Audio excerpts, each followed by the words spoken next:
extensively throughout Eastern Africa. Very interesting story. Brunei joined the Centre National CNRS in 1984 and wrote extensively on East African contemporary history and politics with a particular focus on conflicts. Over the last 25 years, he has written around 170 articles and 8 books.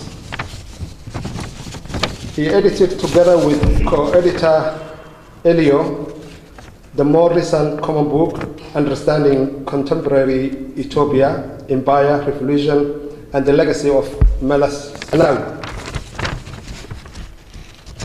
Brunei worked as a director of the center, the one that I have already mentioned, in Addis Ababa between 2001 and 2006.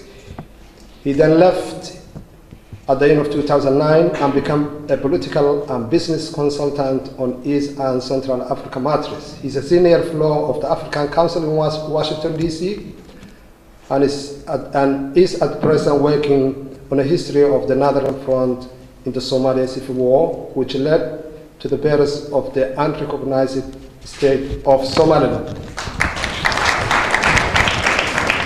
I think you have a lot to share with us. Please welcome.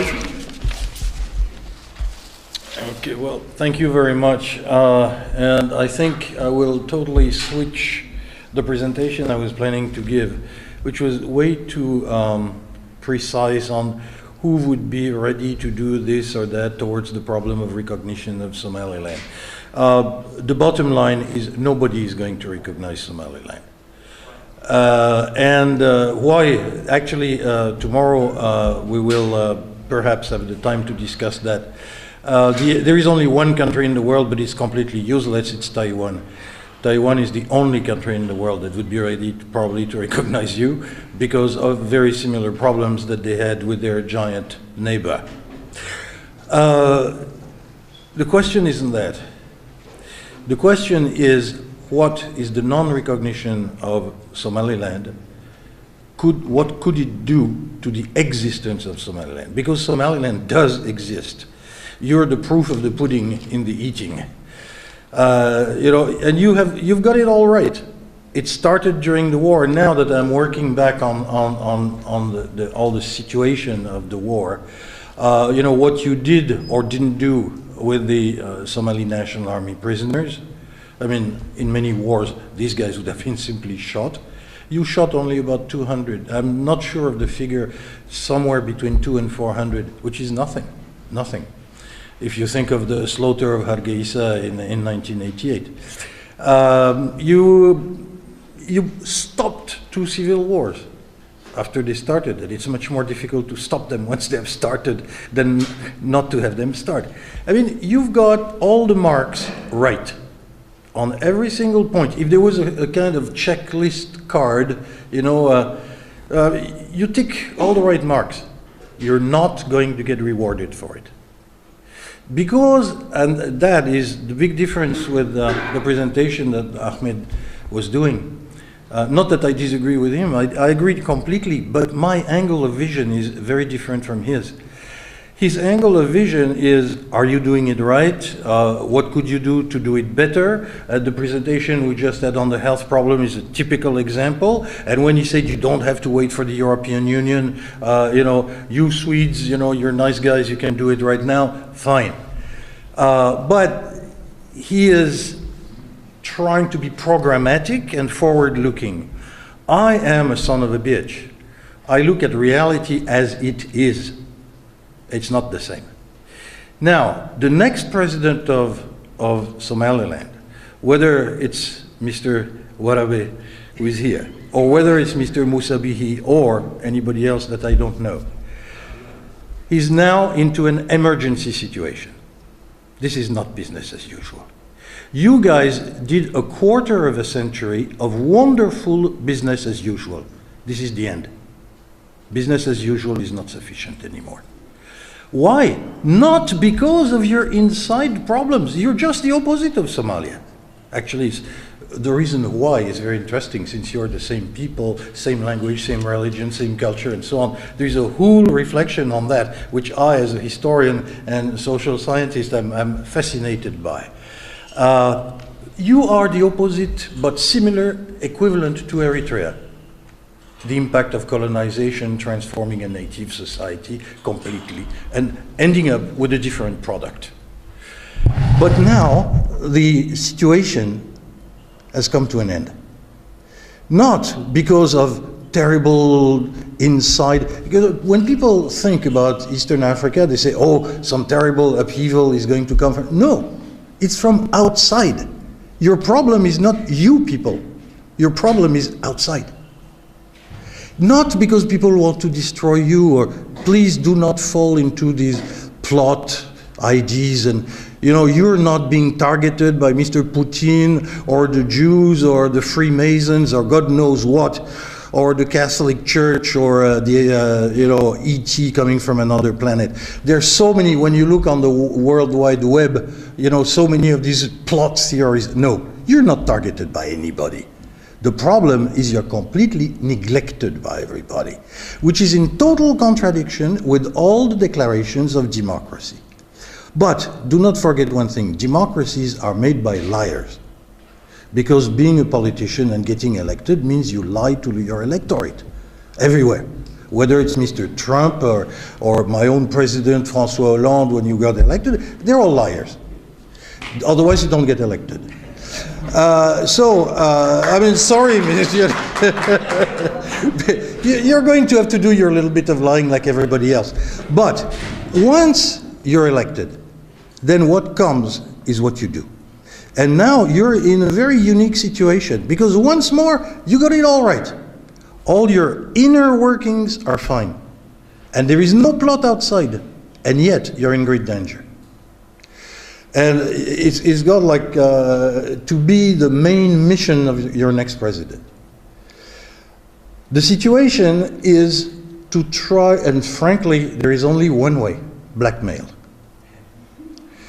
The world now is very worried about the possibility of what is happening into the Middle East turning into a major conflagration. I'm sorry, you're going to have to use that. And to say, look, we've been good guys, we're nice. We were an element of pacification, of smoothing, pouring oil on troubled waters.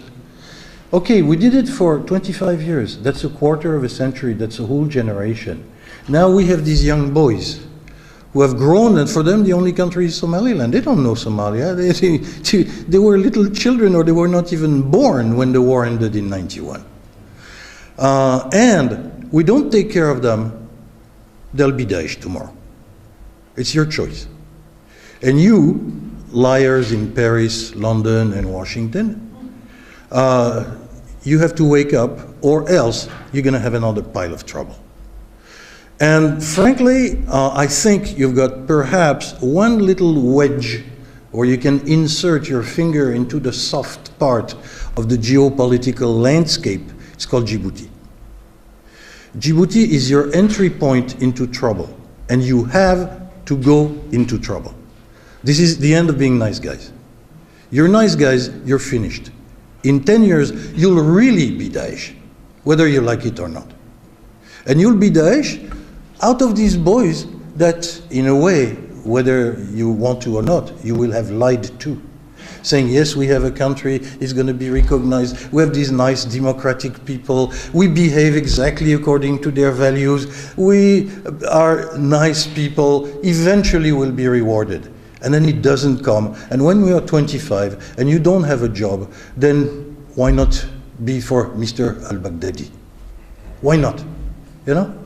We even, in our democratic countries, we get boys, and even some girls, who come from the bottom of our societies. They are now in Syria. And that's a long way. And they were not even Muslims. They had to go through an incredible transformation, yet they did it. From you, it's 10 times more easy. I mean, it is modifying about 10% of the hard disk of the computer. If They can come from us, they can much more easily come from you. And frankly, you're going to have to use that, because one weak point of Somaliland is you're too silent. You're too polite, you're too nice, you're just the opposite, you're the anti-North Korea. North Korea every morning wakes up saying, we'll start this third world war. And people say, oh no, not again, You are just the opposite. Nobody hears you. Actually, a lot of people don't even know that you exist. I was telling some friends that I'm going to Somaliland in May, and they were saying, oh, you mean you're going to Somalia? I said, no, Somaliland. They say, it's the same. So you realize the gap, the mental gap in the eyes of people who are looking at you. They don't even realize that for the last 25 years you have had an independent country working on totally different principles with totally different situation. They don't even know. So this silence has to end, otherwise you will end. And frankly, it would really break my heart. I was at the Ballet Goubalé Shir in 1990 when Silanyo left and Abdelrahman Tour came in. The next morning I climbed down into Hargeisa, which is the foolishest thing I ever did in my life. I almost didn't come back. I've known you from the beginning. And your own death would really make me sad. Really. And this is a possibility. Not, again, because of your own misgivings but because of the lack. Because you are too polite and you're too silent. In an environment which is not polite and not silent. So I'm not saying that you should become like another North Korean dictator. No, not by any means. And it is very difficult because you have the culture which allowed Professor Samatar to travel on his own terms. That's beautiful, the way you put it. I want to talk to anybody, I want to go wherever I want, and I want to declare anything I want. Fine, this is the definition of freedom, And it is very difficult for a free society to behave like a son of a bitch. And you're going to have to do that complicated act. You're in the position of Czechoslovakia in 1938 facing Adolf Hitler. And by the way, I don't agree with your Montevideo declaration, because Adolf Hitler would have totally fitted the bill. The Germany of 1934 would have fitted that bill. You fit that bill, it's not enough. It is not enough. You're better than that, and it is still not enough. Which is totally unjust. You're better than the others, so you have to be even better. No choice. Because if you simply stay what you are, you will eventually wither away. And you will wither away because you are in a vat full of acid. The region is acid. You will be dissolved. And by the way, it won't come from Mogadishu.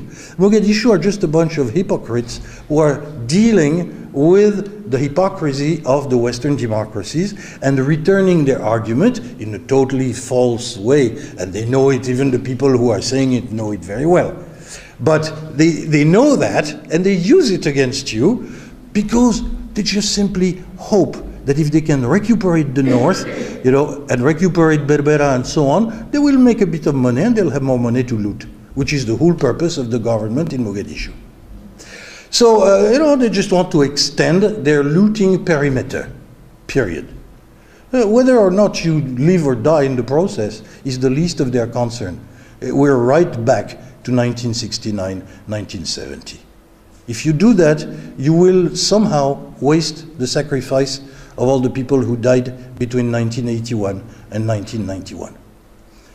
And frankly, that would be a great pity. So if you want at some point to go into the details of why would this country not recognize you, again, it is not a plot. It is not a plot. It ranges from the old imperialist view of the Italians to the benign neglect of the French, by way of the total ignorance of some country like Japan, who probably doesn't even know that you exist. And the question is, what you've done is beautiful. It's remarkable. I mean, you're unique in Africa, frankly. Because the only other peaceful country in Africa is Botswana, and of course it was a piece of cake. One tribe, a lot of money, little population, safe environment, none of these acid vat in which you're plunged. It was a piece of cake. Botswana is Switzerland, okay? You guys survived in the hardest, harshest environment. And you did it not by being more of bastards than the others, but by being nicer than the others. I mean, it's almost unbelievable. And I remember when my last time in Somaliland was in 2010 for the election of Silanyo. When I wrote my paper, in Le Monde Diplomatique, they said, hey, don't you think you're a bit of a groupie? You know, I said, well, you know, it's kind of difficult to be around these people and see where they come from, what they went through, what they've done, and not to feel that, okay, well, this is a good stroke for the human being. And the question is, can you push it on? And to push it on, you have to be different from what you usually are. You're going to have to be nasty. I'm not saying you have to put bombs everywhere. No, that's not what I'm suggesting. But you're going to have to change your discourse. You're going to have an aggressive diplomacy.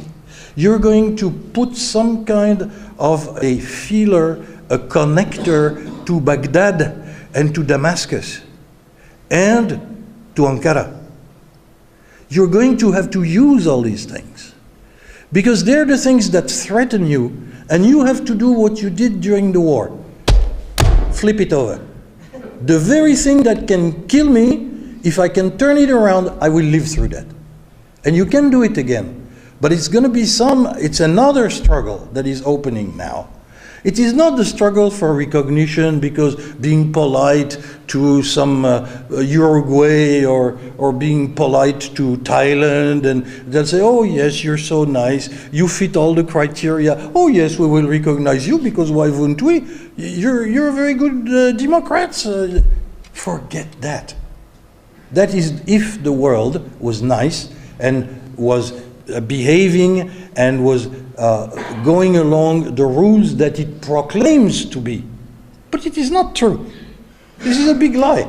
So if you play by that game, you're lost.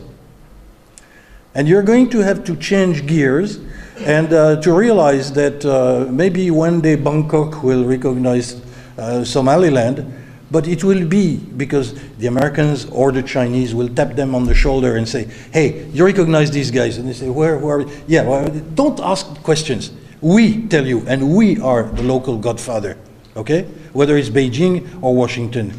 And then Bangkok will say, oh, all right, fine. By the way, can you locate it on the map? We don't know where they are. You know, and so this is the program.